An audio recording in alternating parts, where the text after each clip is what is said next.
پیر کو وزیراعظم اپنے اعلان کے مطابق پارلیمنٹ میں تو آئے، مگر پارلیمنٹ میں آ کر وہ اپوزیشن کے سوالوں کے جواب نہیں دے سکے۔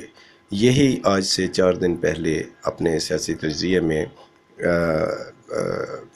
پیشین گوئی کی تھی کہ prime minister Nawaz Sharif opposition کے سوالوں کا کوئی جواب نہیں دیں گے۔ تاہم اپوزیشن کا اجلاس آج پرائم منسٹر کے خطاب سے قبل ہوا، جس میں تقریباً ساری پارلیمانی پارٹیز نے شرکت کی، ان کی لیڈرشپ نے شرکت کی، اور اس اجلاس میں اپوزیشن نے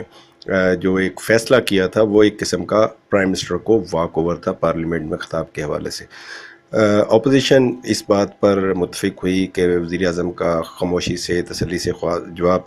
خطاب سنا جائے، اور جو ان سے سوالات کیے ہیں دیکھا جائے کہ ان کے جواب دیتے ہیں یا نہیں، اور پرائم منسٹر کے خطاب کے بعد جو ہے اپوزیشن جو ہے وہ اپنا لائحہ عمل بنائے۔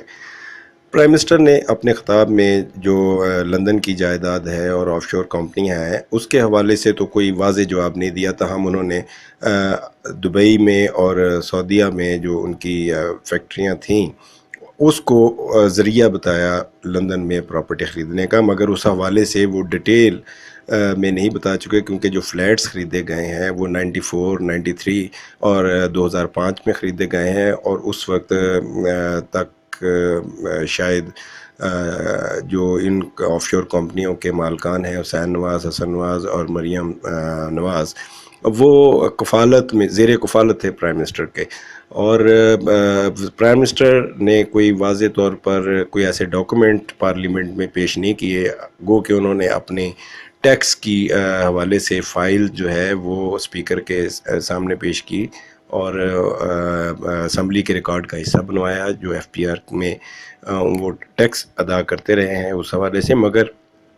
جو لندن میں جو جائیدادیں خریدی ہیں اس کے حوالے سے انہوں نے پارلیمنٹ میں کوئی دستاویزی ثبوت پیش نہیں کیے کہ واقعی ان فلیٹوں کو خریدنے کے لیے جو رقم تھی وہ پاکستان سے نہیں بھجوائی گئی تھی،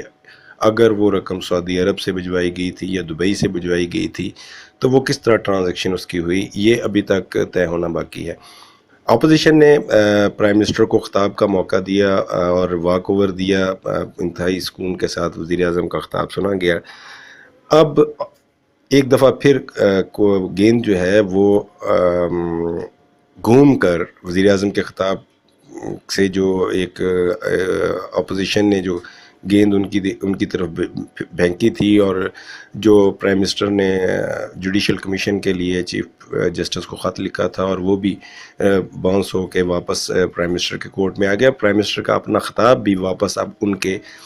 کورٹ میں باؤنس ہو کے چلا گیا ہے، کیونکہ اپوزیشن نے واضح کر دیا ہے، اپوزیشن لیڈر خورشید شاہ نے، کہ ہم نے 7 سوالوں کے جواب مانگے تھے، مگر پرائم منسٹر نے جو جواب میں تقریر کی ہے اس نے مزید 70 سوال جو ہے وہ کھڑے کر دیے ہیں۔ تو پرائم منسٹر جو ہیں انہوں نے اسپیکر قومی اسمبلی سے ٹی آر اوز پر اتفاق کے لیے کمیٹی بنانے کا اسپیکر کو کہا ہے، اور وہ یہ مرحلہ تو الٹیمیٹلی ہونا ہی ہے کہ حکومت اور اپوزیشن کو مل کر ہی ٹی آر اوز پر اتفاق کوئی کرنا پڑے گا، ادروائز یہ معاملہ جو ہے یہ اسی طرح ایک تلوار جو ہے وہ پرائم منسٹر اور حکومت پر لٹکتی رہے گی، اور یہ جو ایک سیاسی عدم استحکام نظر آ رہا ہے، بے یقینی نظر آ رہی ہے سیاست میں، یہ گہری ہوتی جائے گی۔ شاید پرائم منسٹر نے اس تقریر کو کر کے اور ٹی آر اوز کے لیے پارلیمنٹ کے قومی اسمبلی کے اسپیکر کو ہدایت کر کے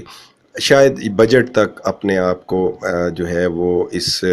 پریشر سے نکالنے کی کوشش کی ہے، مگر اپوزیشن اس موڈ میں نظر نہیں آ رہی۔ اپوزیشن آنے والے دنوں میں اس پریشر کو مزید بڑھائے گی۔ پرائم منسٹر کے خطاب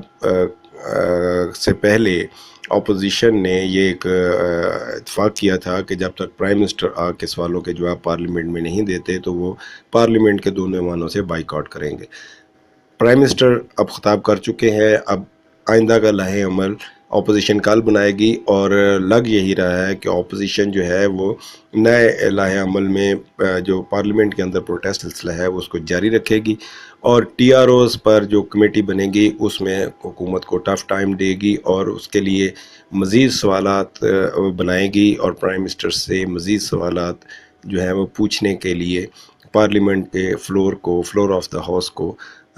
سینٹ اور قومی اسمبلی کو استعمال کیا جائے گا، اور پرائم منسٹر نواز شریف آنے والے دنوں میں مزید مشکلات کا شکار ہوں گے، کیونکہ وزیر اعظم جو ہیں وہ آج کے خطاب میں جو منڈے کو انہوں نے آج قومی اسمبلی میں کیا ہے اس میں وہ واضح طور پر جواب نہیں دے سکے جو ان سے اپوزیشن نے سوالات پوچھے تھے۔